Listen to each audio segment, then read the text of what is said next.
একটা বিমান একটা দুর্ঘটনা মুহূর্তে মাইলস্টোন কলেজ রূপ নিল এক বিভীষিকায়। যেখানে একটু আগেও ছিল ক্লাসের কোলাহল, সেখানেই তৈরি হলো শত শত আর্তচিৎকার। বাংলাদেশ বিমান বাহিনীর F7 মডেলের বিমানটি দুপুর 1:06 উড্ডয়ন করে। 12 মিনিট পর ঠিক 1:18 বিমানটি বিধ্বস্ত হয়। বিমান চালাচ্ছিলেন ফ্লাইট লেফটেন্যান্ট তৌকির। এটি তার সোলো ফ্লাইট ট্রেনিং এর অংশ ছিল। এই ধাপে এসে একজন প্রশিক্ষণরত বৈমানিক প্রথমবারের মতো একা কোনো প্রশিক্ষক ছাড়াই নিজে একটি বিমান ওড়ায়। ফ্লাইটের দৈর্ঘ্য ছিল সাধারণত 20 থেকে 30 মিনিটের, কিন্তু কে জানতো মাত্র 12 মিনিটেই সবকিছু শেষ হয়ে যাবে। তাছাড়া এই ট্রেনিং এর আগে পাইলটের মনোবল, দক্ষতা, জরুরি অবস্থা সামলানোর কৌশল সহ নানান বিষয় বারবার পরীক্ষা করে দেখা হয়। সবকিছু ঠিক থাকলে তখন তাকে একাই একটি বিমান নিয়ে ওড়ার সুযোগ দেওয়া হয়। তৌকির সবকিছুর যোগ্য ছিল। তিনি বিমান নিয়ে কুর্মিটোলা পুরান এয়ারফোর্স বেস থেকে টেক অফ করেন। এরপর উত্তরা, দিয়াবাড়ি, বাড্ডা, হাতিরঝিল ও রামপুরার ওপর উঠতে থাকেন। তবে কয়েক মিনিটের মধ্যে কিছু সমস্যা দেখা যায়। সঙ্গে সঙ্গে তৌকির কন্ট্রোল রুমে রিপোর্ট করে জানায় যে তার বিমান আকাশে ভাসছে না, মনে হচ্ছে বিমান নিচের দিকে পড়ে যাচ্ছে। কন্ট্রোল রুম থেকে তাকে জানানো হয় তিনি যেন ইজেক্ট করেন তথা বের হয়ে আসেন। বিমান যখন নিয়ন্ত্রণের বাইরে চলে যায় তখন পাইলট নিজেকে বিমানের বাইরে বের করে আনেন প্যারাশুট সহ।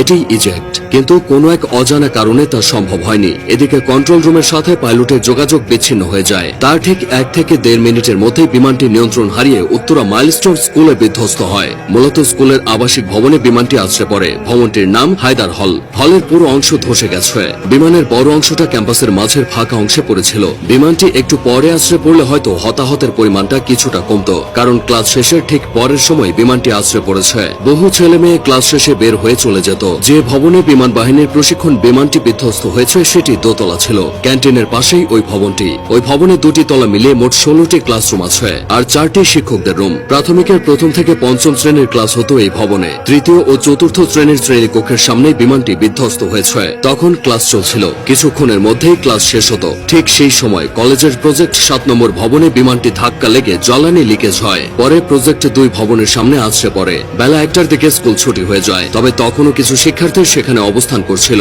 তারাই সবচেয়ে ক্ষতিগ্রস্ত হয়েছে। অনেক অভিভাবক বাইরে থেকে দাঁড়িয়ে শুধু দুর্দশা দেখেছে, কিছুই করার ছিল না। দুর্ঘটনা যা ঘটার তা ঘটে গেলেও কিছু প্রশ্ন থেকে গেছে।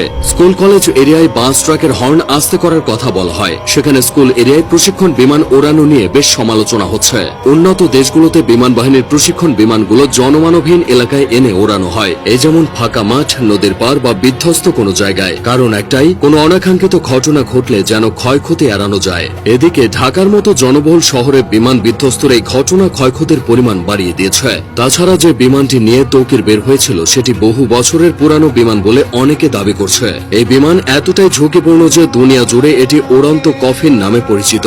এই ধরনের দুর্ঘটনায় রেস্কিউ অপারেশন চালানো কঠিন। মাইলস্টোনের এই ঘটনায় ক্রিকেটার, আলেম ওলামা থেকে শুরু করে রাজনৈতিক অঙ্গন পর্যন্ত সবখানেই শোকের ছায়া নেমেছে। হতাহতের ঘটনায় মঙ্গলবার একদিনের রাষ্ট্রীয় শোক ঘোষণা করা হয়েছে। মাইলস্টোন স্কুল অ্যান্ড কলেজের ইতিহাসে এই ঘটনা দগদগে ক্ষত হয়ে থাকবে।